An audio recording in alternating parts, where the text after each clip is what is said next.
Have you ever stood before an old tree, watched its leaves fall, and wondered if it felt sorrow letting go of a part of itself?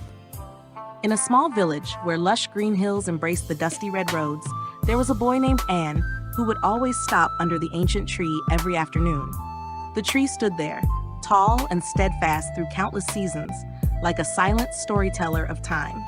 Anne, with his wide, curious eyes and an ever-wondering heart, often sat beneath its sprawling branches, listening to the rustling leaves as if they whispered secrets meant only for him.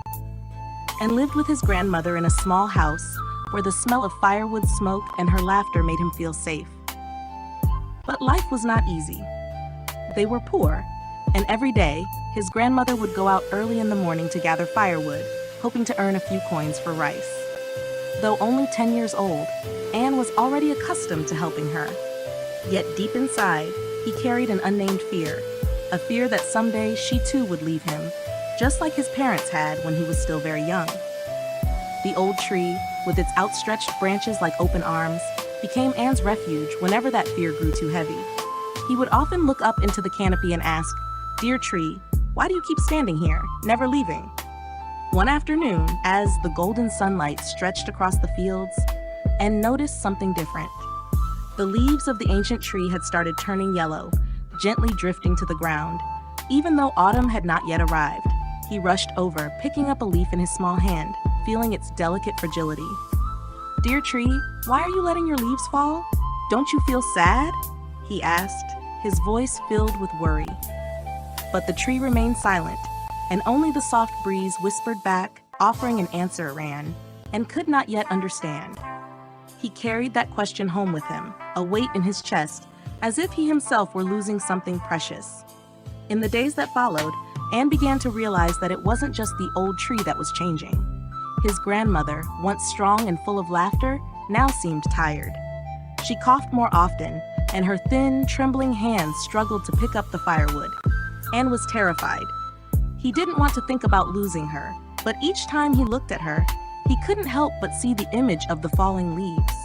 One evening, sitting by the fire, Anne took her hand and asked, "Grandma, if one day you're not here anymore, what should I do?" She just smiled, stroked his hair and said, "Anne, everything in life is like the leaves on a tree. They come and go. What matters is that you keep the beautiful things in your heart."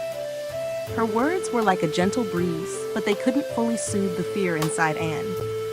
He started spending more time under the old tree, as if it could give him the answers his grandmother could not. One day, while he sat there, Anne saw a strange old man, someone the villagers said had traveled the world and knew all of life's secrets.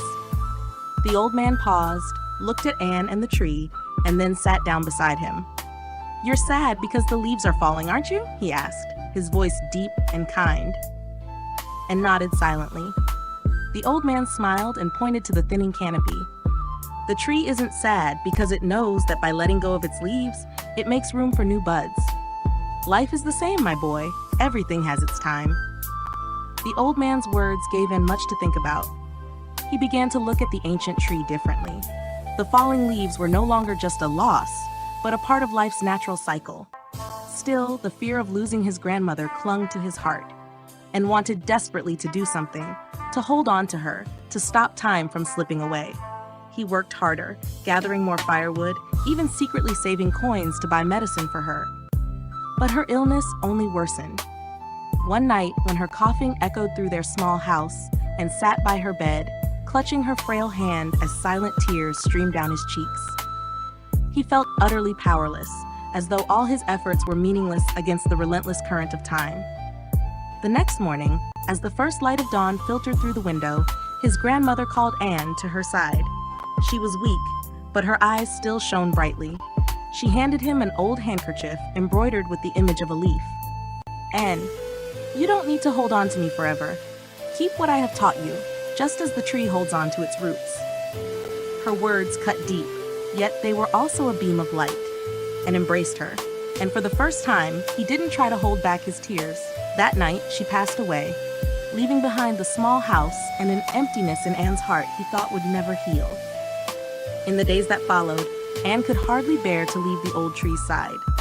He sat there, clutching the handkerchief, watching the last of the leaves fall. he remembered the old man's words, his grandmother's teachings, and slowly, he began to understand that life, like the tree, never truly stops moving.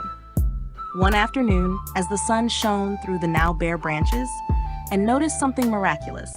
Tiny green sprouts were emerging from the earth beneath the tree. They were fragile, yet full of life, as if the tree was telling him that everything continues, just in a different way. And stood up, wiped away his tears, and for the first time, he felt a sense of peace. He no longer tried to cling to what had been lost. Instead, he began to live differently. Every day, he cared for the little sprouts under the ancient tree, just as he cared for the memories of his grandmother.